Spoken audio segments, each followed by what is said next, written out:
Hello ಗೆಳೆಯರೇ, ನಾನಿವತ್ತೊಂದು green piece masala ತೋರಿಸ್ತಾ ಇದ್ದೀನಿ. ಅದು ದೋಸೆಗೆ, ಚಪಾತಿಗೆ, ಇಡ್ಲಿಗೆಲ್ಲ ಮಾಡೋದು. ಇವತ್ತು ನಾನು ದೋಸೆಗೋಸ್ಕರ ಮಾಡ್ತಾ ಇರೋದು.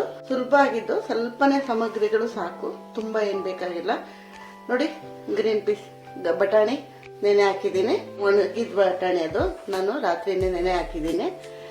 ರಿಫೈಂಡ್ ಆಯಿಲ್, ಗರಂ ಮಸಾಲ ಮತ್ತೆ ಉಪ್ಪು, ಹಸಿಮೆಣಸಿನ್ಕಾಯಿ, ಶುಂಠಿ, ಬೆಳ್ಳುಳ್ಳಿ ರುಬ್ಕೊಂತೀನಿ. ಚಿಕ್ಕದಾಗಿ ಕಟ್ ಮಾಡಿಬಿಟ್ಟು ಹುರ್ಕೊಂತೀನಿ. ಟೊಮೆಟೊನ ಚಿಕ್ಕದಾಗಿ ಕಟ್ ಮಾಡ್ತೀನಿ. ಮೇಲೆ ಕೊತ್ತಂಬರಿ ಸೊಪ್ಪು, ಇಷ್ಟೇ ಹಾಕ್ಬಿಟ್ಟು ದೋಸೆಗೆ ಸೂಪರ್ ಆಗಿದ್ದು ಒಂದು ದೋಸೆ ಇಡ್ಲಿಗೆ. ಇವತ್ತು ನಾನು ಮಾಡ್ತಿರೋ ದೋಸೆಗೆ ಅಂತ ಹೇಳಿದ್ರಿಂದ ನಾನು ದೋಸೆ ಅಂದರೆ ಯಾವುದಕ್ಕೆ ಬೇಕಾದ್ರೂ ತಿನ್ಬೋದು, ಚೆಂದಾಗಿರುತ್ತೆ. ಎಲ್ಲರೂ ಮಾಡಿ ಇಷ್ಟ ಆಗುತ್ತೆ. ನೋಡಿ, ನನಗೆ ಮಾಡೋದು ತೋರಿಸ್ತೀನಿ. ಇದನ್ನ ಈಗ ಬೇಯಿಸ್ಕೊಳ್ತೀನಿ. ನೋಡಿ, ಕುಕ್ಕರಲ್ಲಿ ಹಾಕೊಂಡಿದ್ದೀನಿ. 2 ಕಪ್ ನೀರು ಹಾಕಿದ್ದೀನಿ. ಇದೊಂದು 1/4 kg ಅಷ್ಟು ಬಟಾಣಿ ಇದೆ, ಅದನ್ನು ಹಾಕೊಂಡಿದ್ದೀನಿ. ಈಗ ನಾನಿದು ಒಂದು 2 ವಿಸಿಲ್ ಮಾತ್ರ ತೆಗಿತೀನಿ, ಯಾಕಂದ್ರೆ ತುಂಬಾ ಬೆಂದೋಗ್ಬಿಡುತ್ತೆ. ಅದರಿಂದ 2 ವಿಸಿಲ್ ತೆಗಿತೀನಿ. ನೋಡಿ, ಈಗ ಶುಂಠಿ ಬೆಳ್ಳುಳ್ಳಿ ಪೇಸ್ಟ್ ಹಾಕೊಂತ ಇದ್ದೀನಿ.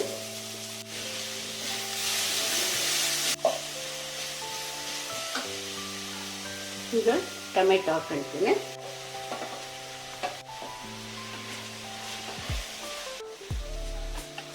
ನೋಡಿ, ಗರಂ ಮಸಾಲೆ ಹಾಕ್ತಾ ಇದ್ದೀನಿ. ಈಗ ಬೇಯಿಸ್ಕೊಂಡಿದ್ದ ಬಟಾಣಿ ರೆಡಿ ಆಯ್ತು. ಇದಕ್ಕೀಗ ಕೊತ್ತಂಬರಿ ಸೊಪ್ಪು ಹಾಕ್ತಾ ಇದ್ದೀನಿ. ಆಯ್ತು, ಎಲ್ಲರಿಗೂ ಇಷ್ಟ ಆಗುತ್ತೆ. ಎಲ್ಲರೂ ಮಾಡಿ ದೋಸೆ ಜೊತೆಗೆ ಡಬ್ಬಕ್ಕೆಲ್ಲ ಕಟ್ಕೊಡೋಕೆ, ಯಾಕೆಂದ್ರೆ ಚಟ್ನಿ ಎಲ್ಲ ಹಾಳಾಗುತ್ತೆ ಅನ್ನೋ ಒಂದು ಇದಿರುತ್ತಲ್ಲ. ನೋಡಿ, ಆಯ್ತು. ಎಲ್ಲರಿಗೂ ಇಷ್ಟ ಆಗುತ್ತೆ. ಎಲ್ಲರಿಗೂ ಇಷ್ಟ ಆದರೆ ಲೈಕ್ ಮಾಡಿ, ಶೇರ್ ಮಾಡಿ, ಸಬ್ಸ್ಕ್ರೈಬ್ ಮಾಡಿ.